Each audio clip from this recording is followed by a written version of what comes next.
friends, and welcome back to my YouTube channel. So for today's video I'm actually going to do a little reading wrap up for the 10 books that I've read this year so far. I feel like I haven't been reading as much as usual this year, and I've actually been reading less books than I have for the past 2 years, so I thought I would just do a little wrap up for all 10 books that I've read in January, February and March this year. I'm literally just gonna sit here and yap and tell you guys my ratings and just tell you what I thought about all the 10 books that I've read so far. I've got my water. If you're wondering why I sound like this, it's because I am sick at the moment, but I really wanted to get this video filmed and uploaded at some point because it's already sort of like a third of the way through March, which is literally crazy. So far this year I've only read 10 books, which is actually less than I usually would read. My Goodreads goal this year is for 50 books and I'm currently 3 books behind, but I have been a really busy gal.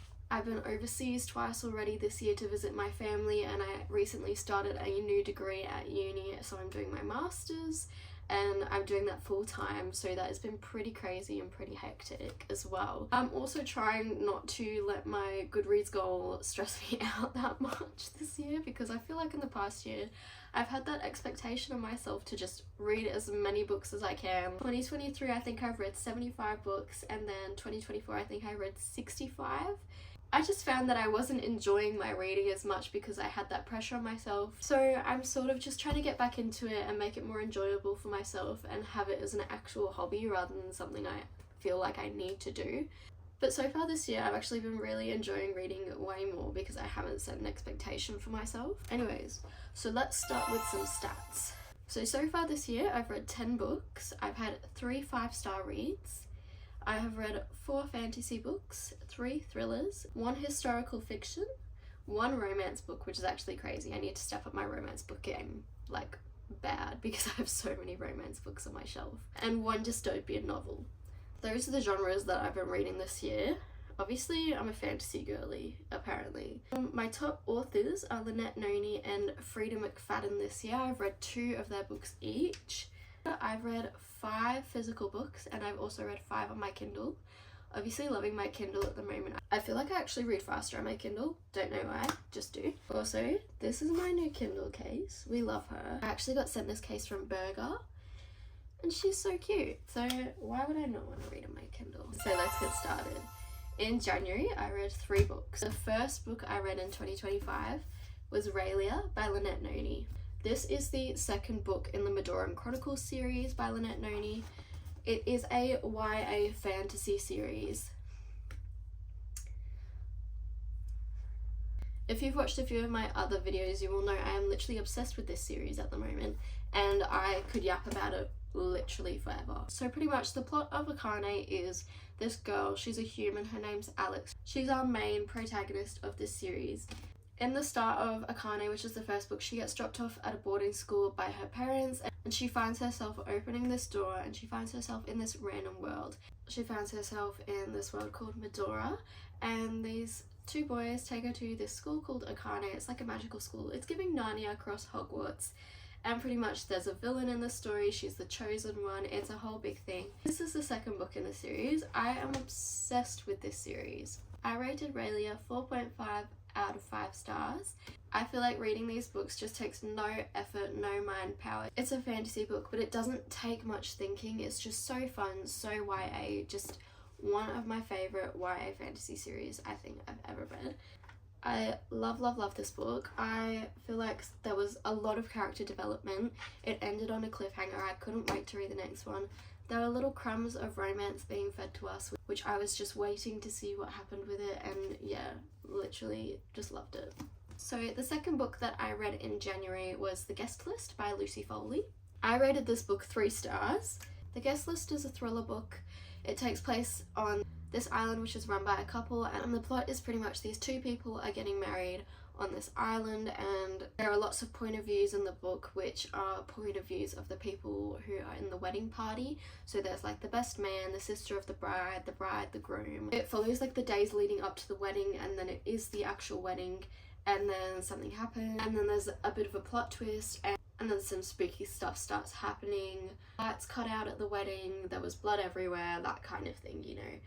I enjoyed this book. It definitely hooked me after a while, but I think the lead up to the twists was a bit slow, which is why I rated it 3 stars. 3 stars for me isn't a bad rating. I think that it was a fun little thriller, but the twist didn't completely shock me. I feel like I've sort of seen those twists. I feel like it takes a lot for a plot twist in a thriller book to really, really shock me and go, oh my gosh, I never saw that coming, without it being so much of like a far reach that I'm like, yeah, right, that didn't happen kind of thing.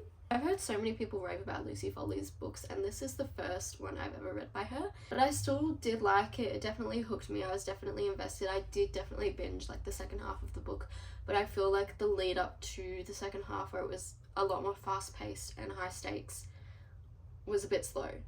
But I've heard lots and lots of people rave about Lucy Foley's books, so I think I will give another one a go. So moving on, the last book that I read in January was Phantasma by Kaylee Smith, and I rated this one 4 out of 5 stars. I guess that this genre is sort of like a gothic fantasy romancy kind of thing.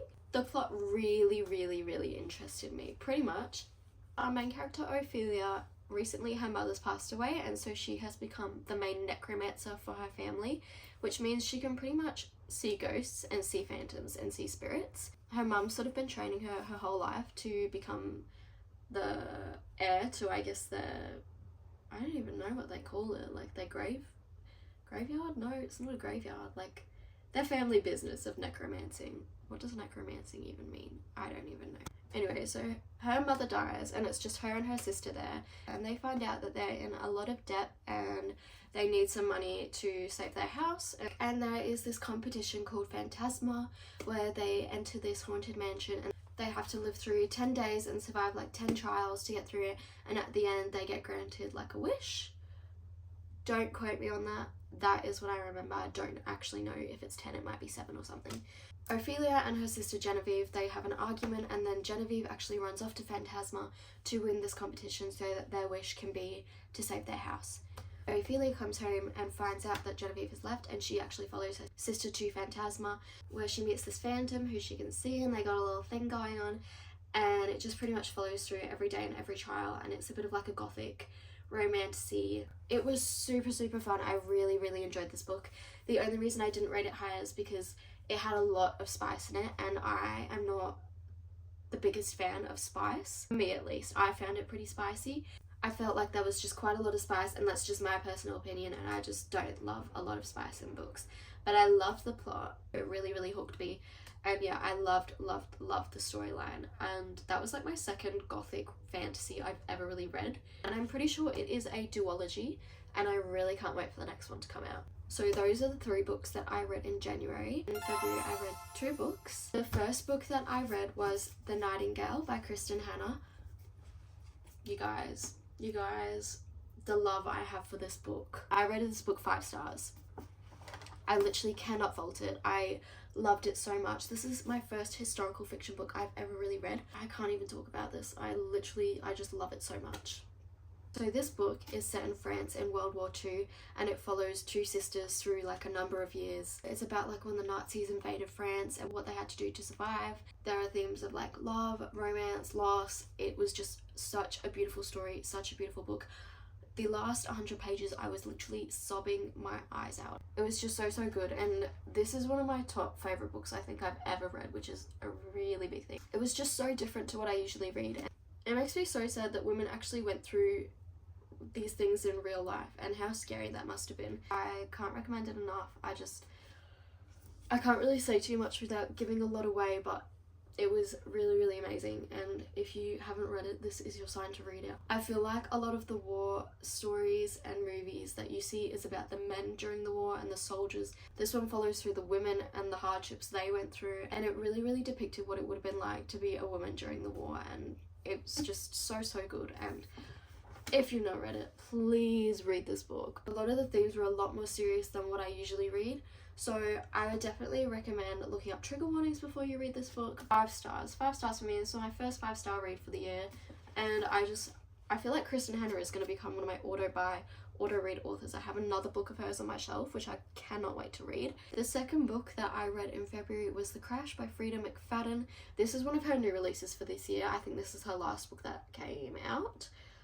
This one pretty much follows this girl who, is her name Megan? Let me look that up. Tegan. I rated The Crash 3 out of 5 stars.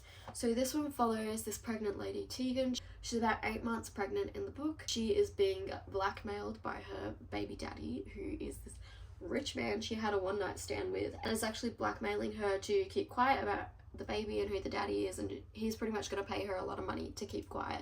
This deal falls through, and so she goes to visit her brother who works at the ski resort. So she starts driving, there's a blizzard, and she runs off the road and crashes her car, and then this guy finds her and takes her back to his cabin where his wife lives. They say, oh, we'll take care of you. They put her in the basement, and then they lock her in the basement, and she's stuck in the basement. That's pretty much the gist of it.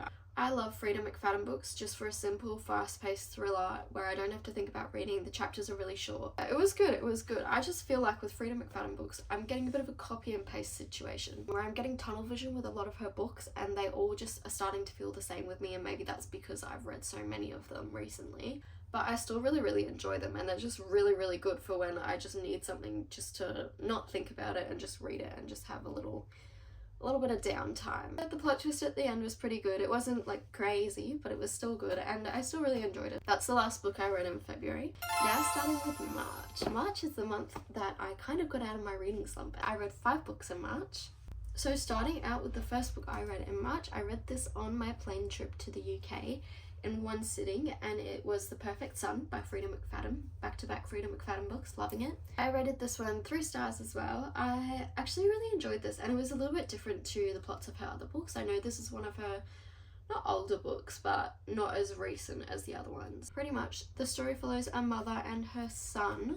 The mother has pretty much noticed throughout the entire son's life that he's got a few psychotic tendencies and behaviours. So he starts dating this girl, and then she goes missing, and the son is pretty much the main suspect, and the story just follows the investigation. And I feel like there's not much else to say. It is just like a classic Frida McFadden book. I did really enjoy it, and the plot twist at the end did kind of get me. I feel like by the end of these books, in the last few chapters, I definitely have a guess of what the plot twist is gonna be. I guess the main plot twist at the end, right, and yeah, it was pretty good, but it wasn't crazy.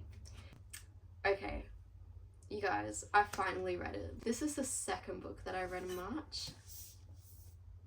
I finally did it, and I sobbed my heart out. Happy Place by Emily Henry. This is my second 5-star read of the year. I feel like Emily Henry could just do no wrong. I just love it. I love it so much. I have no words. I'm kidding, I have a lot of words.